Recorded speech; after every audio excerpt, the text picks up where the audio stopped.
आसमा शाही साहब, ये कानूनी और आईनी मामला तो अपनी जगह, ये डेवलपमेंट नेशनल सिक्योरिटी कमेटी की जो हुई है, अब इसको मुख्तलिफ ज़ाविये से देखा जा रहा है। पाकिस्तान तहरीक इंसाफ ने तो शायद एक बैरोमीटर बना दिया है कि जी कल पता चल जाएगा कि एस्टैब्लिशमेंट न्यूट्रल है या नहीं। क्या फिर हुकूमत या एस्टैब्लिशमेंट का ये जो हडल है, यकीनी तौर पर मेरा अंदाज़ा यही है कि इसका ताल्लुक उस कशमकश और उन हालात से है जो कि इस वक्त जो पाकिस्तान को दरपेश है। कोई क्या खबर है आपकी कि कल क्या होने जा रहा है? कोई चीज़ एंडोर्स होगी, हुकूमत का फैसला एंडोर्स होगा, रियासत उस पर मोहर लगाएगी, क्या होगा? बहुत शुक्रिया मुनीब। मेरे ख्याल है कि इसमें बहुत सारी चीज़ें हैं और ज़ाहिर है कि मखसूस जमातें जो होती हैं वो अपने अपने एजेंडे और प्रोपेगेंडे को ही परसू करती हैं इस सिलसिले में, लेकिन जो नेशनल सिक्योरिटी कमेटी की जो मीटिंग है ये गैर मामूली है। उसकी वजह है कि जिस माहौल के अंदर ये मीटिंग हो रही है उसमें पार्लियामेंट से करारदाद, जिसको लोग कह रहे हैं कि आईनी हैसियत नहीं है, बिल्कुल नहीं होगी, लेकिन पार्लियामान की जो करारदाद होती है उसका एक पॉलिटिकल वेट होता है, उसकी एक मॉरल हैसियत होती है, वो एक आवाज़ होती है। और पार्लियामेंट हम इतने अरसे से कवर करते रहे हैं, जब भी कोई करारदाद या रेजोल्यूशन पास होती है वो रेजोनेट करती है, तो वो भी उसके अंदर सामने आएगी। और इससे पहले पार्लिमानी लीडर्स का भी इजलास हुआ था और उस इजलास के अंदर भी प्राइम मिनिस्टर के साथ पूरी सपोर्ट जो है वो शो की गई। इसी तरह से काबीना का इजलास हुआ और फिर अब national security committee after the parliament. तो मेरा ख्याल है कि उसके अंदर ये एजेंडा भी जरूर होगा। उसके अलावा भी बहुत से एजेंडाज हैं जिसके ऊपर बात होनी है, जो हमारी इत्तलात है।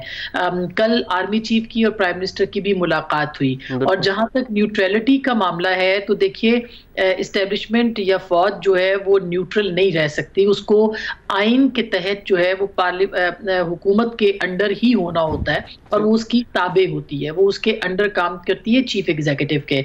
तो अब जाहिर है कि, और ये इमरान खान साहब के दौर में तो बहुत होता रहा है, आप सुन ही रहे हैं कि बाजवा और जनरल फैज ने काम किया, तो ये तो बहुत होता रहा है। तो इस पे अब क्वेश्चन भी होते हैं कि उनकी पॉलिटिकल इन्वॉल्वमेंट है या नहीं है। अब इस जो एस्टेब्लिशमेंट है इसकी पॉलिटिकल इन्वॉल्वमेंट इस हद तक है कि जो उनको कल हुकूमत बताएगी उसके ऊपर उनका रद्द-ए-अमल क्या आता है।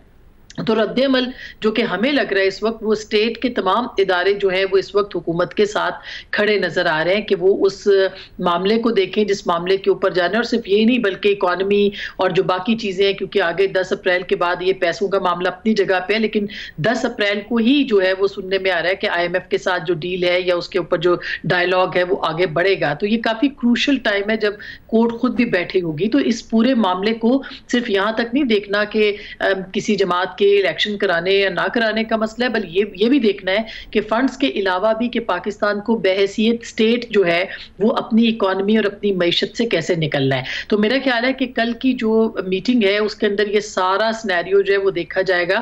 ये डू और डाई वाली बात कही जा रही है कि इधर यस और नो, लेकिन मेरा नहीं ख्याल कि जो स्टेट के इदारे हैं वो इस वक्त हुकूमत के अलावा खड़े हैं, वो हुकूमत के साथ ही खड़े हैं। और देखना ये है कि कल जो अलामिया आएगा उस अलामिया की लैंग्वेज या उस पे क्या मैसेज जो है वो कन्वे किया जाता है, उसको बड़ा माइन्यूटली देखा होगा। लेकिन आपने देखा होगा कि इमरान खान साहब ने कल से जो टोन पकड़ी है उसमें काफी मुफाहमत नजर आ रही है। असद कैसर साहब हों या इमरान खान साहब हों, वो ये चार बातचीत हो, लेकिन हमारे जो जराए हैं वो ये बता रहे हैं कि सबसे बड़ा मसला इस वक्त जो है वो उस गारंटी का है, जो कि इमरान खान साहब की उनकी अपनी जमात के जो सीनियर लोग हैं वो भी लेने को तैयार नहीं है। क्योंकि पास्ट में माजी में बहुत सारे ऐसे वाकयात हुए कि जब बातचीत होती थी तो जब वो फाइनल होने लगती थी तो इमरान खान साहब जो है वो कहते थे कि इसको ऐसे नहीं होना, बल्कि टाइम पे जो है वो चीजें बदल जाती थी। तो इस वक्त जो है सबसे बड़ा मसला तहरीक इंसाफ के लिए भी वो गारंटी है कि वो किस तरह से होगी और ये बातचीत जो है वो कैसे आगे बढ़ सकती है। मगर